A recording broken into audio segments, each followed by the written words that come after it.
রাষ্ট্রপতি হিসেবে দায়িত্ব গ্রহণের পর আজ বঙ্গভবনে উঠছেন মির্জা ফখরুল ইসলাম আলমগীর। সকাল 10টা 50 রাজধানীর মিন্টু রোডের সরকারি বাসভবন থেকে বঙ্গভবনের উদ্দেশ্যে রওনা হওয়ার কথা রয়েছে তার।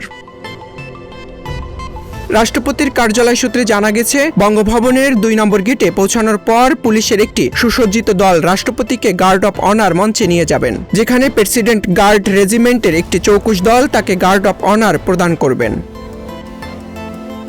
আনুষ্ঠানিকতা শেষে বঙ্গভবনের নিজ কার্যালয়ে যাবেন রাষ্ট্রপতি। এর আগে 21শে আগস্ট সন্ধ্যায় বঙ্গভবনের দরবার হলে বাংলাদেশের 23তম রাষ্ট্রপতি হিসেবে শপথ নেন মির্জা ফখরুল ইসলাম আলমগীর।